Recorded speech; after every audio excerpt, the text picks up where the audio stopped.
Good afternoon or good evening, Gacha Kingdom. I got my first community strike! No way! Honestly, I'm not surprised. I'm just. That still sucks, YouTube, man. Like, giving me a strike a couple days after Christmas, man, that's messed up, G. Also, by the way, I'm like really close to my microphone, and like visually, this video probably isn't gonna be like a lot. So, you can put me in the background if you want. I also recommend wearing headphones for this one. You read the title. You know what's gonna about to happen. Anyways, so because I got my first community strike, I can't upload for a week, which sucks because like I'm sure that a lot of y'all saw my Banyue video. Like I wanted to upload every single Friday, and now I'm gonna miss the first Friday of 2026. Dog, my year. All right, guys, New Year's resolutions. I already messed up. I'll see y'all in 2027. um. Also, by the way, it's 2 a.m. That's why I'm like close to my microphone, trying to make sure I don't wake up my cat. And again, like that's messed up, man. They sent me an email saying that they took my video down at midnight. I was like, what the hell? And then like I sent a repeal, and then an hour later, 1 a.m. Nah, G, nah. By the way, what got me into this situation is Varka and Vins. That's why they're here tonight to help me get back at the YouTube system, because visually, apparently, like nothing. Well, it was kind of graphic. I think it was the speech bubbles. It was about how Vince, yes, you talking about how Varka was going way too rough, more than his usual self into you. Yeah, that's right. So that's why they're here for me today. Yeah, technically, right? Yeah. So they're gonna have in the background while I talk about my issues with Zenless Zone 0, because usually around 1 or 2 a.m. like I go on Twitter, worst place you can be at when it's like midnight, right? Or past midnight. Oh hell no, 12:01. You scroll on Twitter, and like I see some like gameplay takes, or like people's talking ish about or people talking about shit, like, oh man, this game's so ass, or like I remember the times when this game was good. And then especially like a couple of weeks ago with like shit, the Shi Yen situation was crazy. And you two can start, by the way. I'm gonna talk about the Shi Yen situation is crazy, because that genuinely like made me lose sleep, because I am professionally unemployed, and I lose sleep over a goddamn gacha game. And I don't even work for Hoyo, man. Hoyo don't even pay me, man. I mean, like, if they saw this video, if for whatever reason a Zenless own dev team is is watching this video, um, yeah, I'm not getting in the hoyoverse content creator anytime soon. Anyway, back on topic. The Shuyan situation is crazy. Okay, you're right. The Shuyan's fight. Yes, I know it's not like in the grand scheme of like deadly assault fights. It's not the hardest. Like I think the hardest fight in deadly assault is Shuyan's sister. Wow, that's crazy. Is Yishuen's sister's memories conjured up as an ethereal. That fight is hard because not everybody pulled for Yuzaha. It helps, if you have Alice, but like big in the grand scheme of things, if you don't have Yuzaha, like that fight is kind of hard, especially if you don't have anomaly units. Like okay, like everybody got Miyabi, and then most people probably got Yanagi, so like they can like dance around, do some like anomaly progs and do stuff, and that's what Yishuen's sister's ethereal wants for like the points and whatever. But like I think most people have Miyabi. I'm not most people because I'm stupid, but I'm only like anomaly wise. I'm only saying on Jane Doe, which I mean at least she's weak against like physically wise, or literally physically wise. She's weak against physical. Wow, that's crazy. But like she wants disorders. And like, oh, don't even like get me started about like Butcher, because Butcher changed from dodging and evasive progs, and then like you stop his axe and shit like that, to anomaly progs. And I'm like, bro, my brother in Christ, I don't got fucking anomaly, bro. God damn it. um so yeah, I will conceive like that the hardest fight in the game, the hardest deadly assault fight. I think the hardest fight in the game is OG Isolde, not like big titty ethereal Isolde. No, OG Isolde fucking kind of beating my ass every time she's on a shoe defense rotation. I'm like, oh hell no, not Isolde. I know this fight gonna take me like 2 minutes because I'm fucking bad at the game. So yeah, besides the point, again, Shoyen's fight, okay, it's not hard. It does show flaws about like the parry windows of this game, because which like brings me to the topic of what the Shuyen situation is crazy, right? Is the fact that fight is designed to not be like with the time limit.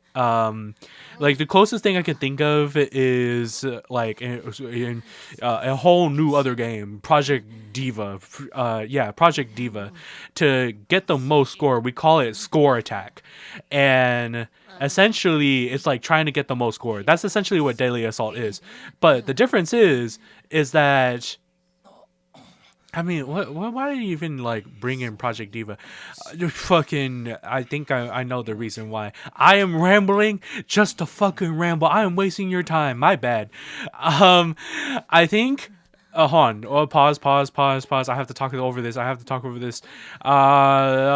Shuyen's fight is not designed for a 3-minute timer. That was what I'm getting at, because the fight opens, right, and it's like him riding around a lizard surfboard, right, and it's like 10 seconds of that, like riding around a surfboard, and then if you parry, then he gets off, and then you do some stuff, and then you can't stun him, even though it's recommended for you to bring stunners, and it's like, what the hell? First of all, like honestly, that is like the biggest issue. The fact that it's like, oh yeah, we recommend you to bring stunners, but like actually don't. Period. Don't bring stunners. This fight is just recommended to have rupture units. That's really what it should have been. It was like, oh, this fight is specifically for rupture units. It just happenstance that like stun just gets like an up boost with the passive and stuff like that, or at least I think so. I don't know. I don't usually read the passive. I usually just see the enemy and I start beating ass, like what's happening behind me. Then think. Then you know, he gets enraged, and then like you have to start parrying him, and then like that takes another 15 total seconds, so it's just a whole like 30 seconds total of basically doing nothing. And then like, heaven forbid you miss the final parry that you need to hit, and then like Shuyen starts doing this like wumbo jumbo ass shit, so it wastes even more time of my 3 minutes. And it's like, dog, this is not the point of Deadly Assault. Deadly Assault is a boss trying to beat the shit out of you, so you're trying to beat the shit out of it, and you're trying to do as much damage as possible, along with some like evasive progs and stuff like that. And then like, why are you trying to waste my time? Because now instead of 3 minutes, it's like a 2-minute fight, and if I'm good with like my parries and progs and shit like that, it's like a 2-minute and 30 fight. And arguably it started with Isolde. Like, a lot of people were like, oh, you know, the big issue with Isolde is shilling. Yes, true. But at the end of the day, this is a gacha game. So if you have a problem with shilling, I don't know what to tell you, man. You're playing the wrong game. To put it softly. But I think, oh man, I think that the problem with Isolde's fight kind of is like even bigger. And I'm not talking about that big behind me. I'm talking about how like time is just being wasted. Like Isolde like goes up and is like parry my army, and like nothing even happens. So you parry all of her army, and then she just comes back and you just start wailing on her afterwards. Like at least with Shuyen's fight, you parry, and it's like, oh, like that was worth parrying. You don't even get any, like you literally get nothing from parrying the Defiler's army. You do get something from like parrying Defiler herself, but this is just wasting my time. The orangey is not on my side right now. Oh my god. So yeah, that's the biggest issue. IMO for the Shuyen situation is crazy right now. Like I conceive not the hardest fight, but like that 3 minute timer turning into like a 2 minute and 30-second timer, like 30 seconds of just me sitting here. Like that's my problem with the big ethereal. I forgot it started with 9. I will refer to it as 9. The first ethereal that we've ever had to fight with Hollow Zero and stuff like that, which somewhat segues into what I'm about to talk about. But to end my conversation about 9 or Nineveh, that's what it's called, Nineveh 9. Like that fight is like it's like peak gacha game boss fight, where it's like, and like what was that other, like there was like right in the middle there was Nineveh, and then there was that one ethereal that they brought in, and then like we went into 2.0. Like that boss is so forgettable because we didn't even fight it that much. It was literally just like the Hugo Von Lycan Vivian patch, and then we just went on to a whole new Hollow Zero update. that ethereal boss in the middle is so forgettable. But like Nineveh and that boss is like peak gacha fight, where it just shows all the issues of what most gacha game fights are, where it's like, oh, you start wailing on these bosses, and then they start literally like doing some wumbo jumbo ass shit where you can't damage them, and it literally like takes up like a whole 30 seconds. Damn, feels like a minute of you just like watching a glorified cutscene, and then you start wailing back on them. It's like, what's even the point? If you take out this somewhat like skill check, essentially this minute like void of skill checking, like the fight is just gonna end. It doesn't feel epic. Okay, maybe it does feel epic the first time, but by the 12th time around, where I'm doing weeklies and shit for polydomes, like this shit is annoying. Also, I remember a couple months ago, segue. I'm done with Nineveh and whatever that middle boss is. I can't believe we're actually gonna bring back Nineveh. We're running. I have no idea if they're running out of ideas, but like the fact that co-op is like, we're gonna beat the shit out of Nineveh and that one ethereal that kind of looks like a dog. But we're gonna bring those two back, and then that's how we're gonna get co-op, and then that's how we're gonna bring the minute like emptiness of the skill check thing, where you're just watching Nineveh spin in a circle, and then there's like a bunch of things flying in the sky, or like those things that like basically like hole in the wall, like, oh, you have to dodge this or else you'll slow down and you'll get hit. Oh no. I don't think a lot of people remember how, not bad per se, maybe boring. It was kind of boring. Let's all be real here, because a couple months ago, like Zenless Zone Zero Twitter was like, "Oh man, I miss when Zenless Zone 1.0, like that was peak. I hate 2.0." Which, I mean, to be fair, like I like 1.0 a little bit more than I do 2.0. Because like the general vibe, like ever since we went to China, it felt like the entire don't look behind you. I don't know why I looked behind me. Like the entire prerogative, like miasma and like the miasma is like taking over and shit like that. Okay, yeah, it is kind of like cheesy as fuck. Not gonna lie, G. But like 1.0 was like story update wise, that shit was like not equally as boring. That shit was just boring, man. Like, okay, like I will conceive. Okay, like when it comes to storytelling, I think TV mode was better. I also think that the music and like the urban environment, technically post-apocalypse vibe of Zenless Zone Zero 1.0 was just like way better. And then we kind of just like lost in the sauce with 2.0. I will conceive on that. But like 1.0, the entirety of 1.0, even going to 1.1, that entire main story update from the start, and then we had basically glorified nine. No, I'm getting ahead of myself. It was the cutting hairs, and then it was Bellabog, and there was glorified 9/11 with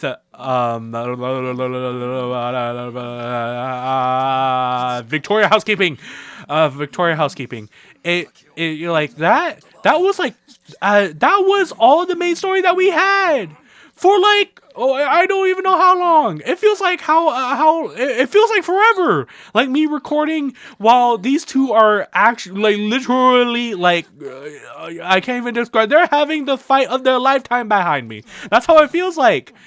And then because 1.0 wasn't even a main story. Like I do love Jane Doe. Like don't get me wrong. None of y'all better get me wrong. I love Jane Doe and Shuyen. But Shuyen was technically a 1.0. Who's the other 1.0? It was Caesar. Like okay, like I love Caesar. I love Jane. But like that for like what 4 to 5 months, that was boring. But people were literally dropping this game because there was literally nothing else in this game that was like intriguing. And then we came back at 1.2, and then it was like the Dello Inferno. And if you took the concept, it's like a general. Let me cross my hands real quick. Society.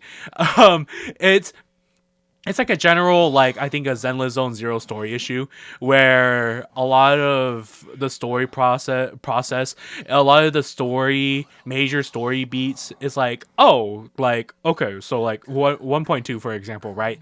So reminder, we're after this big like bang boo guy. Oh my god, finally you guys are done. I'll finish my sentence. So you get this big bang boo looking at aha ass guy, right? And we're trying to find him, and then we find him, and then Billy's like, hey, let's go to the outer ring because that's where he is. And then we stumble, and then we get out of the hollow because we're fucking weak. And like Caesar's like, oh yeah, here he is. Oh, by the way, so and then Lucy's like, oh, like, by the way, so like to like we'll hand big bang boo guy to you, but like can you help us out because like we need some help. And like the grand scheme of things, that story update literally meant nothing in the main story plot. Like okay, like we get Lucia, but like we haven't seen straight adventuring or what did I call him in my previous video, homophobic adventuring. We haven't seen a homophobic adventuring for a whole year. Like this motherfucker might as well have died. And then the audacity for Caesar to come back at you and be like, oh yeah, he's passed out. So we'll call you when he wakes up. And then we went to 1.3 and we had no main story updates for another 3 months. 3 months. That's kind of a stretch. Well, kind of, yeah, because like that's how long, like the end of like the starting of 1.2, like most people got done, and we go in 1.3, and that was Yanagi's story. Like you're not like you could have at least like made a connection with Yanagi being like, oh yeah, bring her bad, and then she tells that to Miyabi's like, what, bring her is bad, and then the Michael Bay ending, and it's like Varka stopped me recording to tell me that he and Vince are gonna go take a bath, and seeing Vince after whatever the hell happened behind me, yeah, that man needed a bath. So basically to end this out so that you can go on and like react to it, or man's actually insane.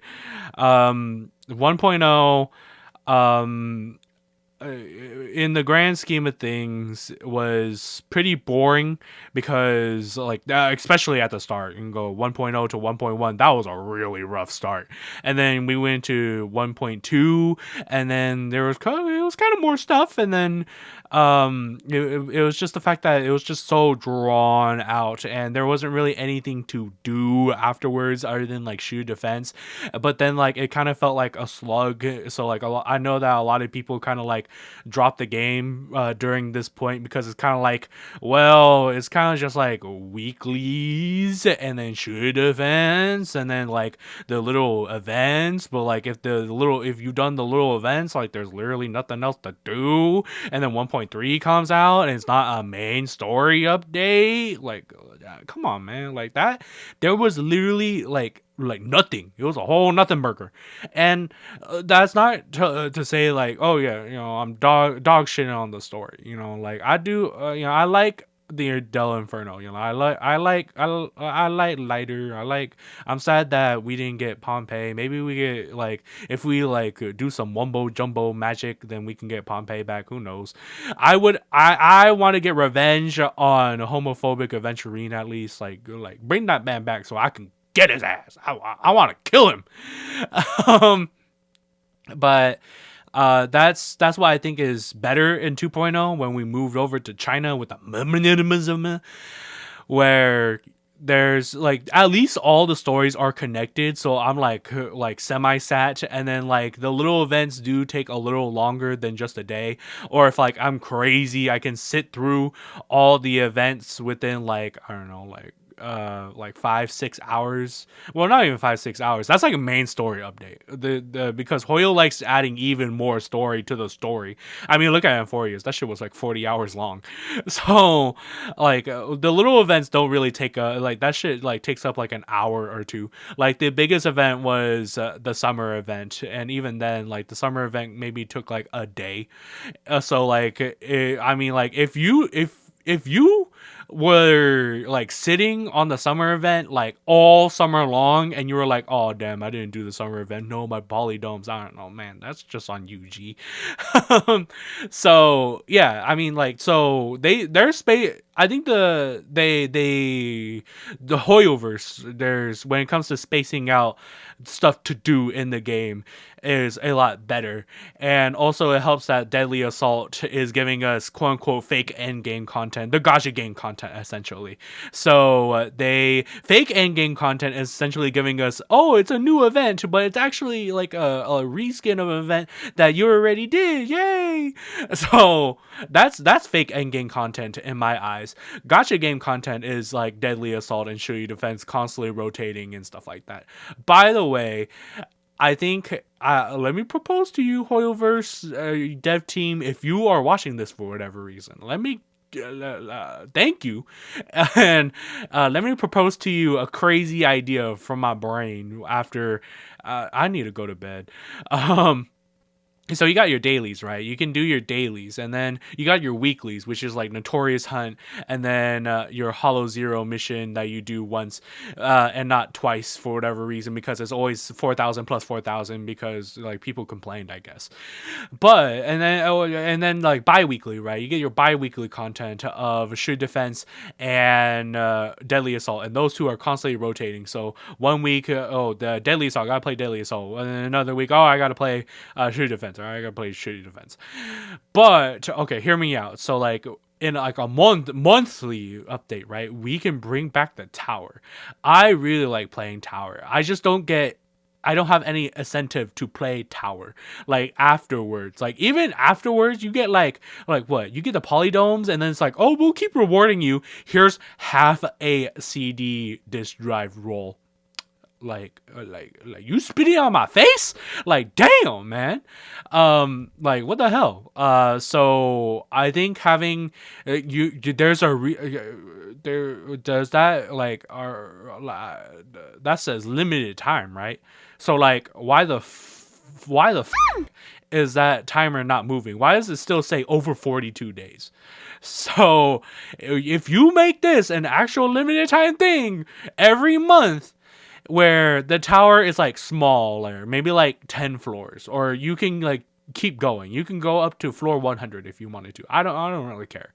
But like I would like to have a rotation tower, and then like the final boss fight is like Shuyen, and then like Shuyen can actually be within a fight that he was designed to be in. A battle of semi attrition and like skill where you like parry and stuff. And if you really want to get funky with it, you can have that endgame mode where we need 5 units. I forgot what it's called. Threshold something something. Threshold simulator. Yeah. That mode, you can have that be a limited time rotation one too, where every patch is you get 5 teams. We get a new storyline where it's essentially summarizing the previous story patch, so people are up to date. Oh my god, no way! So it's like a built-in summary within the game, and it gives me polychromes. Oh my god, I'm giving you an idea. So it gives people an incentive to play that, and then you have this like actual like end game gameplay loop of people like constantly having game to play instead of like this fake gotcha game slap essentially. Don't get me wrong, I do like playing Zenless Zero's equivalent of Papers, Please, but like, come on, man, like let's all be real here. Like that's not real endgame. Come on, man.